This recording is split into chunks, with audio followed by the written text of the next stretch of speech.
ভয় হতে তব ভয় মাঝে নূতন জনম দাও হে দীনতা হতে অক্ষয় ধানে সংশয় হতে সত্য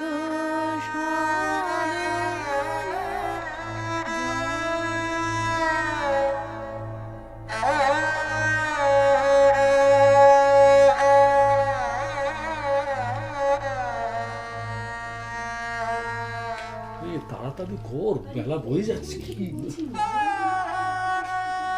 এই ছবিটা একটু সোজা করে দে। আরে এই মালাটা নিয়ে ঠিক করে। মায়ের ধূপটা খুব প্রিয় ছিল রে, ধূপের গন্ধ পাচ্ছি না। কি রে, জ্বালাসনি? জিনিসগুলো পুরোহিত ঠিকঠাক করে রাখ না। সাবধানে যা। সব জিনিস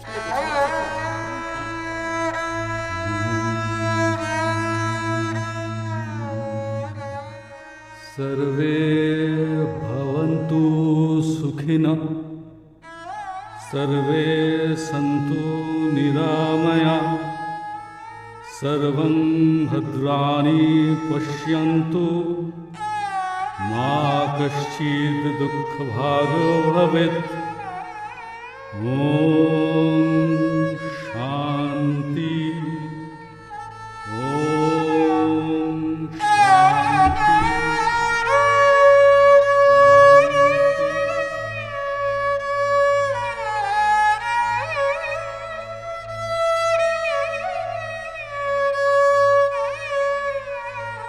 আজ ঠিক 1 মাস হলো না রে অনু?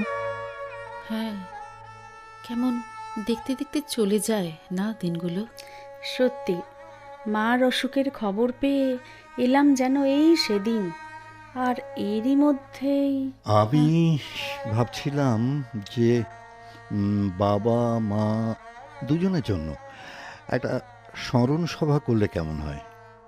দিনু, কি বলিস? এই দিনু। হ্যাঁ দাদা। কি রে, কি ভাবছিস? না দাদা, তেমন কিছু না। ওই একটা কথা মনে এলো হঠাৎ। কি কথা? সেদিন শ্রাদ্ধের সময় ঠাকুরমশাই বলছিলেন না, কারো শেষ কাজ করা মানে তাকে পূর্বপুরুষদের কাছে পৌঁছে দেওয়া, অনেকের মধ্যে তাকে দিয়ে আসা। ওই সেই সূত্রে একটা ভাবনা। মৃত্যুর পরে কি আর মানুষের সঙ্গী সাথী লাগে রে? হয়তো লাগে না, তবু তো মানুষ ভাবে, ভেবে সান্ত্বনা পায়। যেমন অনেকেই মনে করে মৃত্যুর পর আত্মা একরকম করে তীর্থযাত্রায় যায়। তুমি কি স্বর্গের কথা বলছো মেজদা? ঠিক তা নয় রে মনি, স্বর্গ তো আমাদের শেষ কল্পনা। তবে আমি বলছি এই মর্ত আর স্বর্গের মাঝে যে পথ, তার কথা। ও জানিস, হুম, একবার রাঁচির কাছাকাছি একটা আদিবাসীদের গ্রামে গিয়েছিলাম। সেখানে একটা আশ্চর্য জিনিস দেখেছিলাম। আশ্চর্য জিনিস? হ্যাঁ দাদা, মাটির বাড়ি, আর বাইরের দেওয়ালে রং দিয়ে একটা বাচ্চার ছবি আঁকা। আচ্ছা। ঘোড়ার পিঠে চড়ে বাচ্চাটা চলেছে, এক হাতে লাঠি, অন্য হাতে লাগাম, কাঁধে খাবারের পুঁটলি আর মাথায় একটা জলের ঘটি। ওখানকার ফরেস্টবাবু বললেন ছেলেটি মারা গেছে, তাই ওই ছবি। আহারে, এবার মানেটা শোনো দিদি, ভারী অদ্ভুত লাগবে।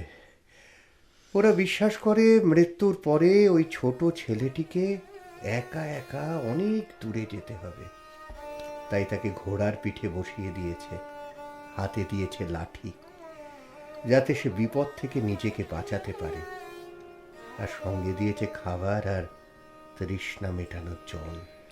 বাহ, কি চমৎকার ভাবনা মেজদা। হ্যাঁ, ইহলোকের স্নেহ মমতা, পরলোকের দুর্ভাবনা সব যেন একাকার হয়ে গেছে। আমার আমার কেমন গায়ে কাঁটা দিয়ে উঠছে। দেখ দেখ নিরু, এমন করে মানুষ ভাবতে পারে? আচ্ছা, আমাকে যদি কেউ বলে মার হাতে কিছু দিতে, কি দেব রে? তোরা তো সবাই চুপ করে গেলি। যাই হোক, কথাটা বড় ভালো বললি। আমরা কেউ মৃত্যুর পরের কথা জানি না, হয়তো মানিও না।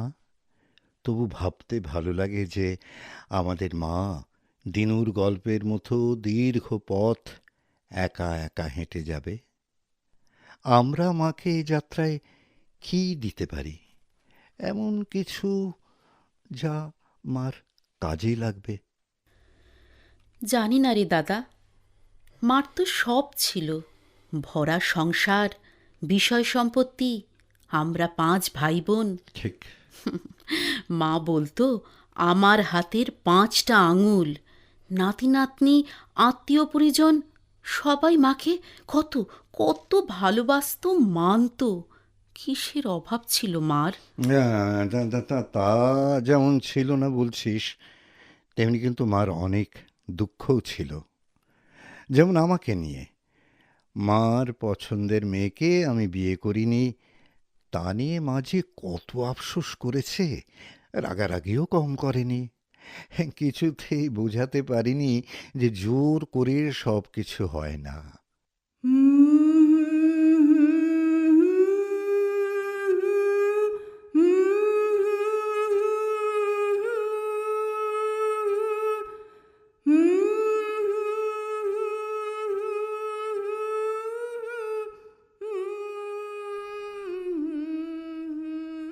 বীরু, বলো মা।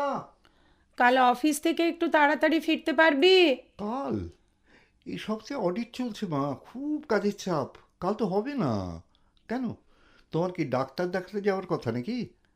আরে না না, ডাক্তার কেন, কাল বিকেলে কনকের মাকে আসতে বলেছি। এই রে, পাঁজি দেখলাম দিনটা ভালো আছে, ওরা যদি রাজি থাকেন তাহলে কথাবার্তা পাকা করে ফেলবো, তারপর একটা দিন দেখে আশীর্বাদ বা মা মা মা শোনো, বস বস বস।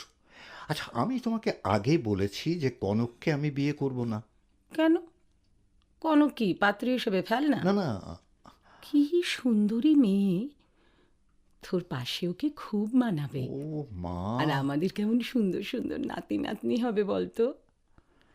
ঘরের কাজকর্মে যেমন পাকাপোক্ত, সেলাই ফোড়াইও তেমনি ভালো জানে।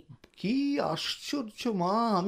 আমি কনককে কখন খারাপ বলেছি? হ্যাঁ, সেটা নয়, সেটা আরে নয়। বাবা, জানি জানি, তুই বলবি লেখাপড়া বেশি দূর করেনি। হ্যাঁ, তা হয়তো করেনি, তবে সংসারে আরও তো এমএ বিএ পাশের কি দরকার রে? আমি বাপু এমন মেয়ে ঘরে আনবো যাতে পাড়া প্রতিবেশী সবাই এক কথায় বলবে, বউ এনেছে বটে মুকুজ্জে গিন্নি। আর ওদের অবস্থা ভালো, দেবে থবে। মা তুমি দেখো বাবা, ও পাওনা গন্ডা কিন্তু আমি বুঝে নেবো, এখন থেকে বলে দিলাম। এরে, আমার সুপুরুষ শিক্ষিত রোজগেরে ছেলে, এমনি ছেড়ে দেবো নাকি? তোমরা বাপ বেটা এই নিয়ে কথা বলতে এসো না, কিন্তু যা বলার আমি বলবো। মা মা মা মা বস বস বস বস। দেখো, তুমি বুঝতে পারছো না যে কনককে বিয়ে করা আমার পক্ষে সম্ভব নয়। মানে? কনকের সঙ্গে আমার বন্ধু অবনীর একটা সম্পর্ক আছে। কি? হ্যাঁ, আর অবনী একটা চাকরি পেলে ওরা ওরা দুজন দুজনকে ভালোবাসে মা। আমি বন্ধু হয়ে কি করে বলো তো? অবনী? অবনী মানে ওই ওই মিত্তির বাড়ির বাউন্ডুলে ছেলেটা? ছি ছি মা, ছি। কাজকর্ম তো কিচ্ছু করে না, তার উপর আবার জাতের অমিল। তোর কি মাথা খারাপ হলো বীরু? মাথা খারাপের কি দেখলে তুমি এর মধ্যে মা? মাথা খারাপের কি দেখলে? ওদের যদি পরস্পরকে পছন্দ হয় তাহলে আপত্তির কি আছে? মাথাই খারাপ হয়েছে তোমার। এই দেখো, কনকের বাবা মা ওর সঙ্গে কখনো বিয়ে দেবেন না। কোথায় আমরা আর কোথায় ওরা? না বাবা, তুই অমত করিস না, মেয়েটাকে আমার বড্ড পছন্দ হয়েছে। দেখো মা, আরে বাবা, ওসব ভাব ভালোবাসা বিয়ের পর উড়ে যেতে 2 দিনও লাগবে না। কিন্তু মা তুমি বোঝো। আর কোনো কিন্তু নয়, এ বিয়ে হবেই। আমি সব পাকা কথা বলে নেব, এই বলে গেলাম।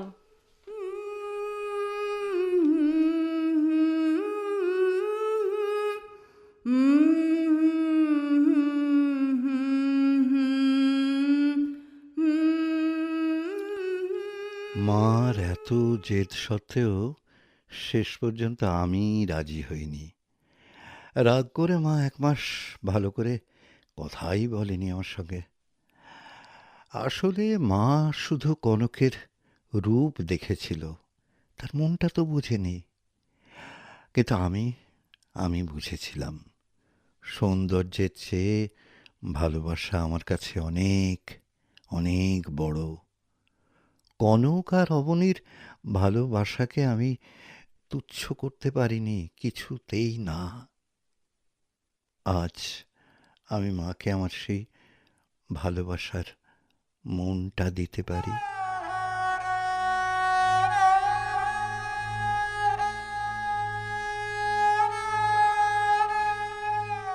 আচ্ছা দাদা, হুম? কনক দিকি তারপর হ্যাঁ ওই হ্যাঁ হ্যাঁ, কনক আর অবনী বিয়ে করেছে, খুব সুখে আছে। ও কিন্তু মা মা ভুলতে পারেনি। মাঝে মাঝেই ওই যাক সে কথা। এবার তুই বল অনু, হুম বল। বলবো? হুম। আচ্ছা বলি তবে। আমার বিয়ের পর কি কি হয়েছিল সেসব তো তুই জানিস দাদা। আমি অমন করে শ্বশুরবাড়ি ছেড়ে চলে আসায় মা কিন্তু একটুও খুশি হয়নি। ঠিক। বাবাকে যে কতবার পাঠাতে চেয়েছে সেই লোকটার কাছে, আমি বাধা দেওয়াতে আমাকে আমাকে কত বকেছে।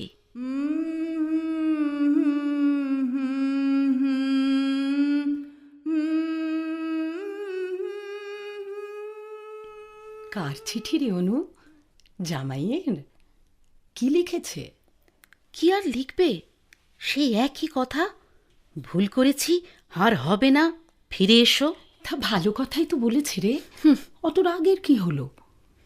মানুষ মাত্রেই ভুল করে, সে ভুল শুধলে নিলে আবার সব ঠিক হয়ে যায়। তুইও তো ভুল করলি, জেদ করে চলে এলি। ওখানে চেপে বসে থাকলে তাকে শুধরে নিতে পারতিস। কতবার কতবার মা, এই নিয়ে আর কতবার, কথায় কথায় মেজাজ, মারধর, মদ খাওয়া, ঘরের পয়সা জুয়া খেলে উড়ানো, সবই তো মেনে নিয়েছিলাম। তারপর তারপর ওই খারাপ পাড়ায় যাওয়া আসা শুরু করলো, খারাপ রোগে ধরলো, আমাকেও ধরালো। তাও তো মুখ বুঝে থেকেছি, শুধুমাত্র তোমার কথা শুনে মা। বুঝেছি। কিন্তু পেটের ছেলেটাও যখন নষ্ট হয়ে গেল, সেই রোগে আর আর তো পারলাম না মা, সবই তো জানো। তবু তবু কেন এমন করে বলো ঠিক মা? আছে ঠিক আছে, সব বুঝি মা, আমি সব বুঝি। তবু স্বামীর ঘর ছাড়া মেয়েদের জায়গা কোথায় বলতো? শোন, আমি বলি কি, জামাই যখন নিজে থেকে চিঠি লিখেছে, তোর বাবাকে বরং একবার পাঠাই তার কাছে। না না, আর নয়, আর আমি কিছুতেই ফিরে যাব না। জেদ করিস না অনু, নিজের সংসার ছেড়ে দিনের পর দিন বাপের বাড়ি পড়ে থাকা কি ভালো? পাড়া প্রতিবেশী এই নিয়ে কানাকানি শুরু করে দিয়েছে, তা জানিস। করুক, এরকম চলতে থাকলে নীরুর বিয়ে দিতে পারবো আমরা? বেশ, এত যদি অসুবিধা হয় আমি এখানেও থাকবো না। তার মানে? তোমাকে বলা হয়নি মা, কাল আমার সঙ্গে প্রতিমাদির কথা হয়েছে, আমাকে স্কুলে একটা চাকরি দেবেন বলেছেন।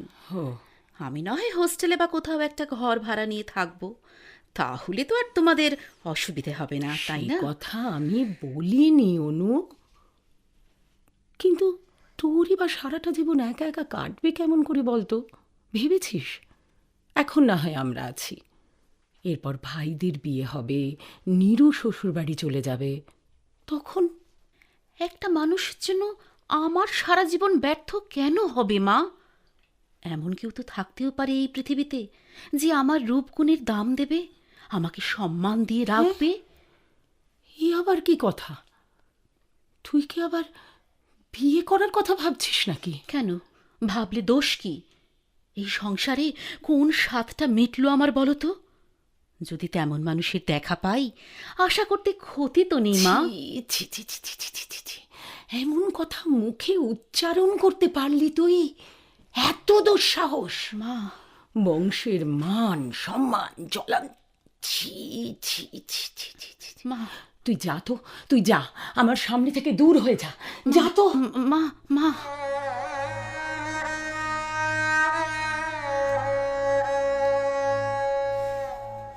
বাবা না আটকালে আমি হয়তো সেদিন বাড়ি ছেড়ে চলেই যেতাম।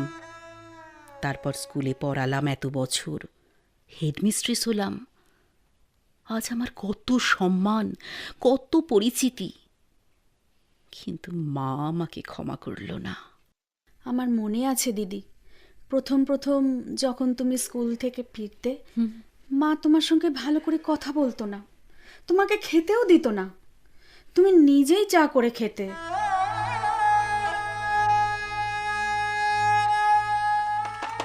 মা, মা, আসছে।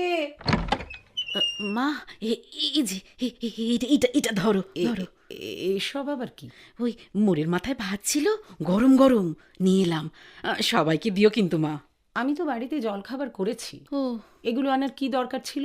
আরে তাতে কি হয়েছে, এই তো মাত্র কটা, সবাই মিলে একটু একটু খাবে খন। আর তাছাড়া নীরু এত সে ভালোবাসে। কি বাড়িতে আছে? সে বাড়ি থাকলে তো খাবে। কলেজে ঢুকে থেকে তার তো নাওয়া খাওয়ার ঠিক নেই। কি সব সভা সমিতি মিটিং মিছিল নিয়ে সারা দিন মেতে আছে। এই জন্য বারণ করেছিলাম কলেজে ভর্তি করতে। সেও নাচলো আর তোমরাও তাকে মাথায় তুললে। এটা এটা কি বলছো মা? লেখাপড়া করবে না? লেখাপড়া করতে তো কেউ বাধা দেয়নি, তাহলে যত রাজ্যের বাউন্ডুলে ছেলেপিলের সঙ্গে ঘুরে বেড়াতে হবে? বিয়ে থা দেওয়া যাবে এমন করলে? আবার বললে বলে বিয়ে করব না, দিদির মতো নিজের পায়ে দাঁড়াবো। যত সব। ঠিকই তো বলেছে। বিয়ে হয়ে দিদির কোন স্বর্গ লাভ হয়েছে দেখছে তো চোখের সামনে। শোন তুই, দেখো মা, নীরুর কলেজে যাওয়ায় তুমি একদম বাধা দিও না। আমাকে যা করেছো তা করেছো, ওর জীবন ওকে ওর মতো করে কাটাতে দাও। পড়ুক, চাকরি করুক, ইচ্ছে হলে বিয়ে করুক, তো না করলে নয়। কি বললি তুই?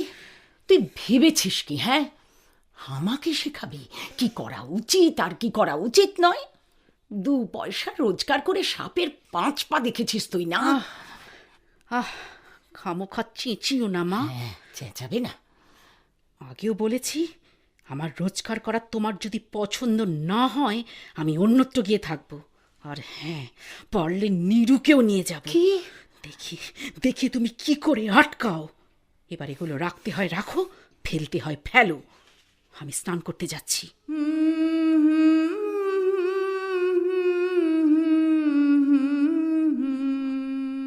আমার মনে আছে মা কথায় কথায় তোমাকে বকাবকি করত। আমি তখন ছোট, সব কিছু বুঝতাম না, কিন্তু মার রাগটা ঠিক বুঝতে পারতাম। একবার জিজ্ঞেস করেছিলাম, মা, দিদি কি করেছে? তুমি তুমি এত বকছো কেন? মা আমাকেই দুঘা দিয়েছিল রেগে গিয়ে। আচ্ছা দিদি, হ্যাঁ, একটা কথা জিজ্ঞেস করি। হ্যাঁ, বল না। তুমি আর কখনো বিয়ের কথা ভাবলে না কেন? বিয়ের কথা? হ্যাঁ। জানি না রে মনি, চেয়েছিল তো একজন, আমারও মন চেয়েছিল, কিন্তু তাকে ফিরিয়ে দিয়েছি। কেন? মার ওই কথাগুলো মনে এমন গেঁথে গিয়েছিল, তখন যদি মা একটু একটু সাহস দিত, একটু পাশে থাকতো, আমার জীবন হয়তো আজ অন্য রকম হতো। কিন্তু বংশের মর্যাদার কথা ভেবে মিথ্যেই ভয় পেল মা। আজ আমি মাকে সেই সাহসটুকু দিতে চাই। জীবনের মোকাবিলা করার সাহস, সুখী হওয়ার সাহস। আমার কথা তো শেষ হলো। এবার এবার তুই বল দিনু। আমি আমি এখনো ঠিক করতে পারিনি কি বলবো। তোরা আগে বল না। এই নিরু, মণি, তোরা তোরা বল। তাহলে আমি বলি মেজদা। হ্যাঁ, বল বল। কলেজে ঢুকে যখন আমি রাজনীতি নিয়ে মেতে গেলাম, মা খুব রেগে গিয়েছিল। তার কারণ এই নয় যে আমার লেখাপড়ার ক্ষতি হচ্ছে। এরকম বাউন্ডুলেপনা করলে আমার বিয়ে দেওয়া যাবে কেমন করে, তাই নিয়ে মার রাতে ঘুম হতো না। আর তারপর যখন অসুখ করলো আর আমি বাড়িতে থাকতে বাধ্য হলাম, উঠতে বসতে মা আমাকে গঞ্জনা দিত, যেন আমি ইচ্ছে করে অসুখ বাঁধিয়েছি। ঠিক সেই সময় আমার অ্যাক্সিডেন্টটা হলো, চোখ দুটো গেল। তার আগে ঠাকুমা আর বাবা একে একে আমাদের সংসারে এসে বড় কঠিন দিন ছিল রে। জানি, কিন্তু মার হাবভাব দেখে মনে হতো মা যেন দুর্ভাগ্য আঁকড়ে বসে থাকতে চায়। আমার বন্ধুরা বাড়িতে এলে, একটু গল্প গাছা হাসি ঠাট্টা হলে মা সইতে পারত না, বিশেষ করে যেদিন সুশান্ত আসতো।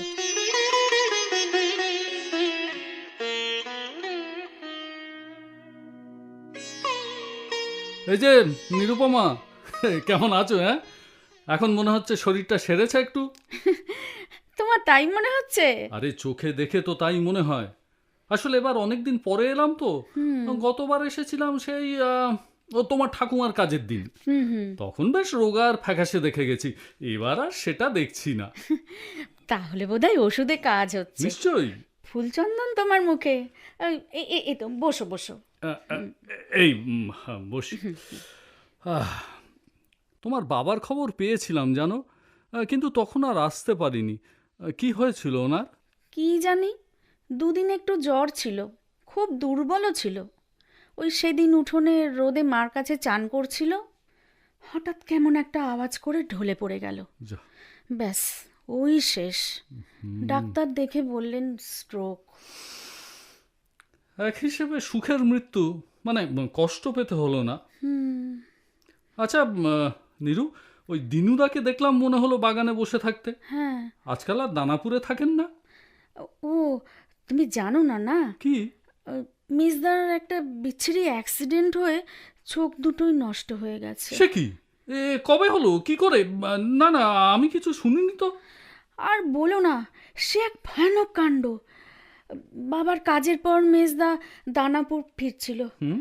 স্টেশনে নেমে ব্রিজে ওঠার সময় একটা কুলি মাথায় অনেক মালপত্র নিয়ে সামলাতে না পেরে মেজদার ঘাড়ে এসে পড়েছিল। মেজদা সেই ধাক্কায় পড়ে যায় আর একটা ভারী ট্রাঙ্ক এসে মুখের ওপর পড়ে। পুরো আঘাতটা চোখের ওপর দিয়ে গেল, আর কোনোদিন দৃষ্টি ফিরে পাবে না। কি ভয়াবহ! এক মুহূর্তের অসাবধানতায় একটা মানুষের জীবন পুরো ওলটপালট হয়ে গেল।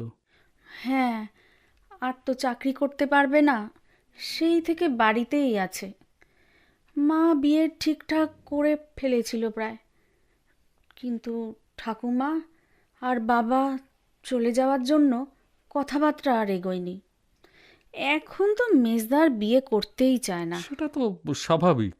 হ্যাঁ, তবে মেজদার জানো তো কেমন মনের জোর। পরপর এত সব ঘটে গেল বলে আমরা সবাই খুব ভেঙে পড়েছিলাম। মেজদাই সবাইকে সাহস জুগিয়ে চলেছে। তাই? হ্যাঁ, ওই নিজের নিজের লাঠি নিয়ে হাঁটাহাঁটি করে, আচ্ছা। নিজের কাজ সব নিজে করে, বাহ। গান শোনে সারাদিন।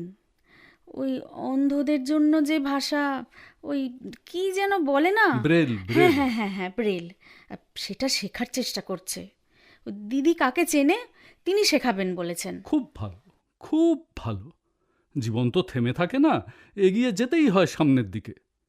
কিন্তু এই কটা দিনের মধ্যে তোমাদের পরিবারের ওপর দিয়ে সত্যি একটা বড় ঝড় বয়ে গেল। হ্যাঁ, যা বলেছ। কি যে খারাপ সময় যাচ্ছে, কি বলবো।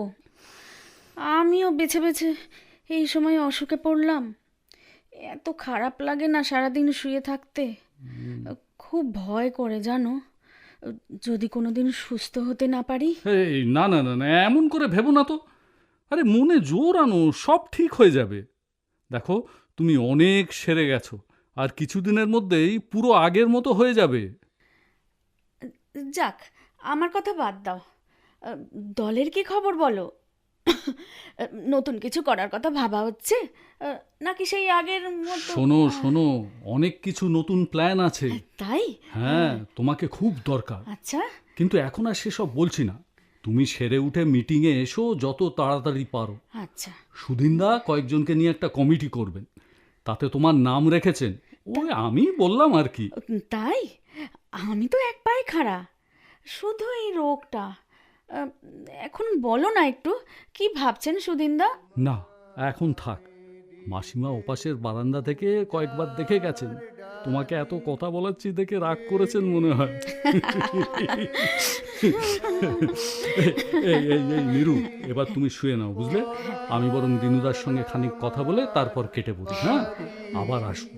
এই মন খারাপ একদম নয় কিন্তু, মনে থাকবে। আচ্ছা, এসো কিন্তু আবার। হ্যাঁ। কমল, বাসন্তী, ওদেরও বলো আসতে। আচ্ছা। তবু দয়া দিয়ে হবে গো নিরু, ওষুধ খেয়েছিস? হ্যাঁ মা, এই যে এবার খাবো। কথা বলতে বলতে খেয়াল ছিল না। হ্যাঁ, তা থাকবে কেন? নিজে অসুখে ভুগছো, আমাকেও ভোগাচ্ছ। শরীরের দিকে খেয়াল নেই, সারাক্ষণ কেবল হুজ্জুতি। এরকম করে বলছো কেন? ডাক্তারবাবু সেদিন তো বললেন আমি প্রায় সেরে গেছি। শুধু এই ওষুধগুলো খেয়ে যেতে হবে আর বিশ্রাম। তাই তো নিচ্ছি। জানো, আজ সুশান্তও বলল আগের থেকে অনেক ভালো লাগছে নাকি আমাকে। ও, আরে হ্যাঁ গো, জিজ্ঞেস করো ওকে। কই বিশ্রাম নিচ্ছিস? এতক্ষণ শুলি একটু? আরে সুশান্ত এসেছিল যে। তা তো দেখতেই পেলাম। কি আক্কেল তোর বন্ধুদের, বুঝি না বাবা। রুগী মানুষ একটু শোবে ঘুমোবে, তা না, সারা দুপুর বক বক আর হাসাহাসি। এই অসুখের মধ্যে কি বন্ধুবান্ধব না এলেই নয়? তাহলে তুমি কি চাও? সারাদিন মুখ বুজে এই ঘরে শুয়ে থাকি? হ্যাঁ, ওরা এলে আমার মন ভালো থাকে মা, কেন বোঝো না?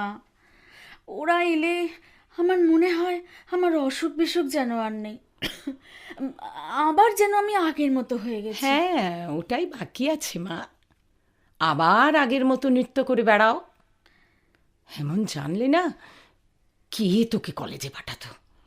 যত কুসঙ্গে পড়ে মিটিং মিছিল আর বেরিয়ে সমাজসেবা করতে গিয়ে না হলো সময় মতো বিয়ে, না কিছু, নিজের জীবনটা নিজেই শেষ করে দিলি। শেষ? শেষ কেন হবে? আমি তো এখনো আশা করি। ওইসব মিছে কথায় নিজেকে ভোলাস না নিরু। আশা, সংসারে একের পর এক বিপর্যয় ঘটে চলেছে, এর মধ্যে এত আশার বাণী কে তোকে শোনাচ্ছে শুনি? ওই সুশান্ত? মা, ও কি ডাক্তার? ও জানে কিসে রোগ সারে? চাল নেই, চুলো নেই, কেবল বড় বড় কথা। মা, করবে ও তো দেখাশোনা, সেবা যত্ন করবে, না এই কাঁড়ি কাঁড়ি ওষুধের খরচ জোগাবে?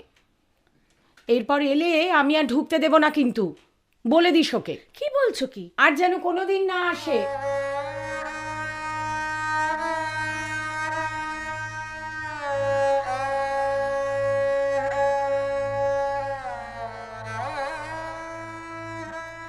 মা আমার রোগটাকে বড় করে দেখতো।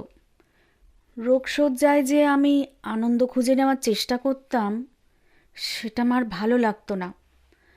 মা বুঝতো না, রোগ কেবল ডাক্তার ওষুধপত্র দিয়ে সারানো যায় না। মনের জোর যে কত দামি জিনিস, আশা ভরসায় যে কত শক্তি।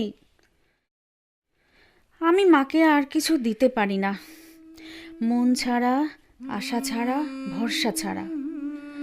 মা যেন মনে ভরসা পায়। তবু তো তুই উঠে দাঁড়িয়েছিস, জীবনে সুখী হয়েছিস নীরু। তোর মতো মনের জোর আমাদের কার আছে বল? সেটা তো সহজে হয়নি গো মেজদা, অনেক জুঝতে হয়েছে, সব তো তুমি জানো। নে মনি, এবার তোর পালা। কি যে বলবো ঠিক জানি না। তোমরা মাকে যেমন করে পেয়েছো আমি তো ততটা পাইনি। তা ঠিক। সবচেয়ে ছোট বলেই বোধহয় মা আমাকে শেষ গচ্ছিত ধনের মতো যেন সিন্ধুকে তুলে রেখেছিল। কোনো দিন সংসারের কোনো ব্যাপারে জড়াতে দেয়নি, ঠিক। শুধু শুধু একবার ছাড়া।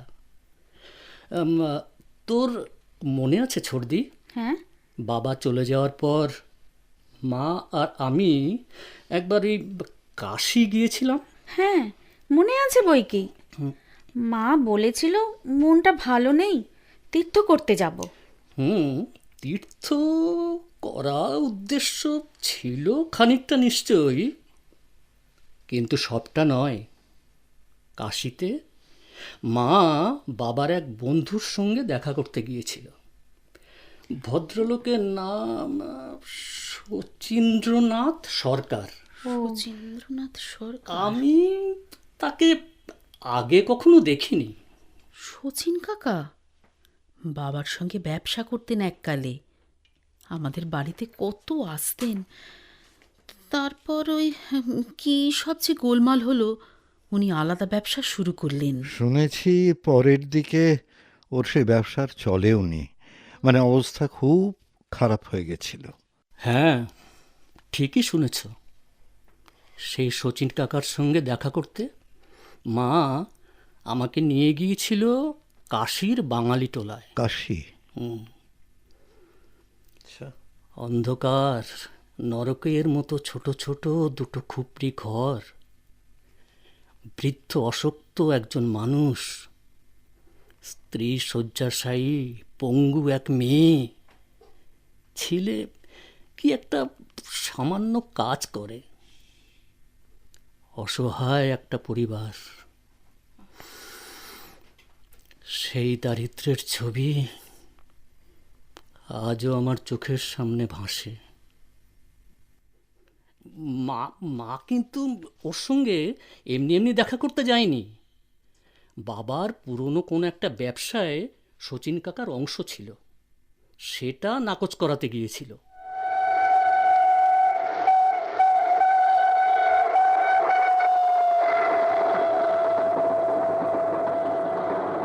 মা, একটা কথা বলবো? বলো। এটা এটা কেন করলে মা? আমাদের এত আছে, এইটুকু কি ওদের ছেড়ে দেওয়া যেত না? তোর শরীরটাই বেড়েছে মনি, বুদ্ধিশুদ্ধি আর হলো না। মা, ওই ব্যবসা থেকে বছরে কত টাকা ঘরে আসে জানিস?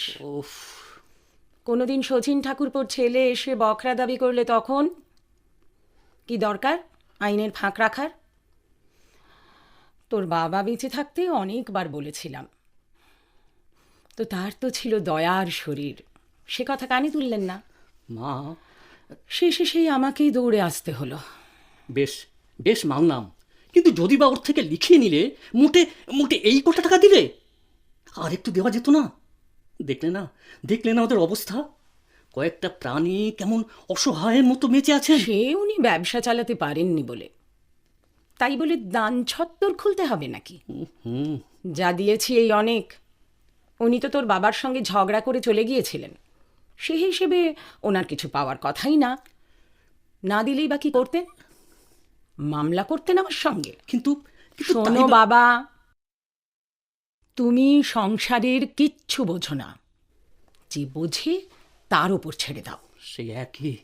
তোমার বাবার সারা জীবনের পরিশ্রম করে রোজগার করা টাকা পয়সা এমনি এমনি ছেড়ে দেব, এত স্বার্থ ত্যাগ আমি শিখিনি। সংসারের কিছু বুঝি না, সে কি আমার দোষ? হ্যাঁ, কোনো দায়িত্ব কোনো দিন দিয়ে দেখেছো আমাকে? সব সময় তো বলো ছেলে মানুষ, তোমার এসবের থেকে কাজ নেই। আচ্ছা আচ্ছা বেশ, এরপর থেকে পাওনা গন্ডা আদায় করতে তোকেই পাঠাবো, দেখি কেমন পারিস। এত দয়ার শরীর হলে 1 পয়সাও আদায় হবে না, কিন্তু উল্টে দান করে আসবি। নে এখন তাড়াতাড়ি চল তো, আজ বাবা বিশ্বনাথের আরতি পুরো না দেখে আমি উঠছি না। উফ, বাবার কৃপায় আজ একটা বড় কাজ হয়ে গেল।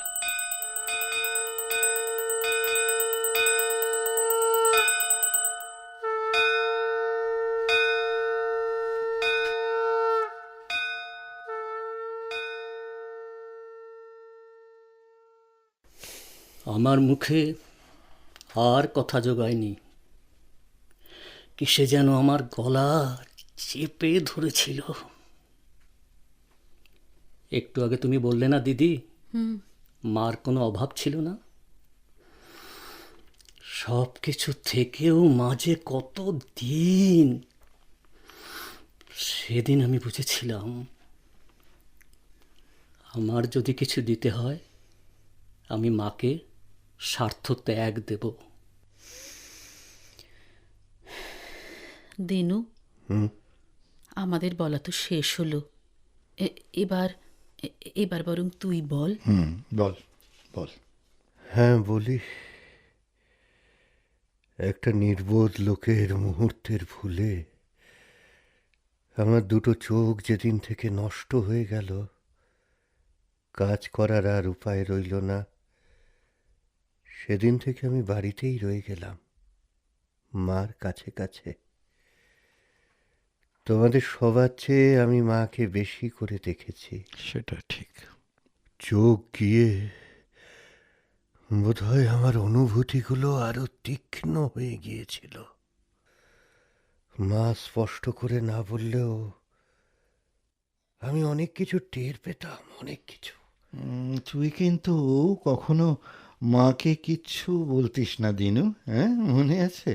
বাড়িতে তর্কাতর্কি রাগারাগি হলে চুপ করে নিজের ঘরে বা ওই বাগানে চলে যেতিস।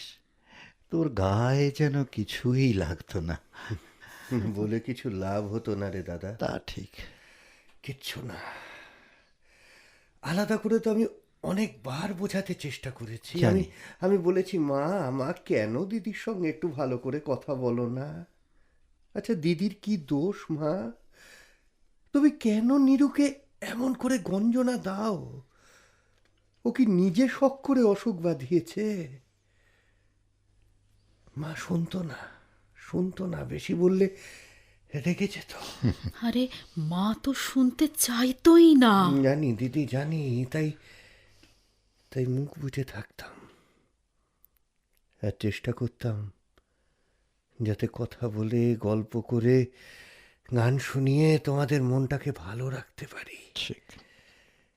কাশিতে কি ঘটেছিল মা আমাকে কখনো বলেনি, তুইও আমাকে বলিসনি মনি, কিন্তু কিছু যে একটা ঘটেছিল আর তুই যে তাতে কষ্ট পেয়েছিলি আমি ঠিক টের পেয়েছিলাম। তুমি মাকেও জিজ্ঞেস করনি? না রে, কি হতো জেনে নিজের কষ্টই বাড়ত। তুমি তবে মাকে কি দেবে মেজদা? কি আর দেব? মাকে এই সংসারের শনিতে কত অন্ধ করে রেখেছিল সে তো আমি জানতাম। এই শেষ যাত্রায় মাকে আর আমি কি দিতে পারি? আমার দেবার মতো কিচ্ছু নেই রে। শুধু এইটুকু বলি, মার অন্ধতা ঘুচে যাক,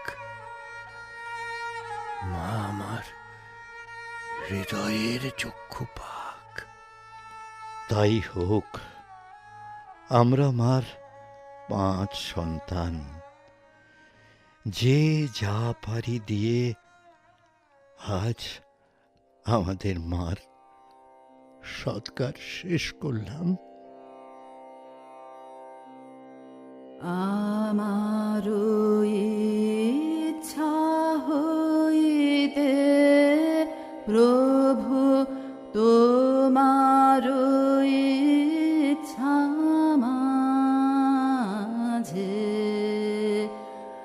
আমার স্বার্থ হইতে প্রভু তব মঙ্গল কাজে।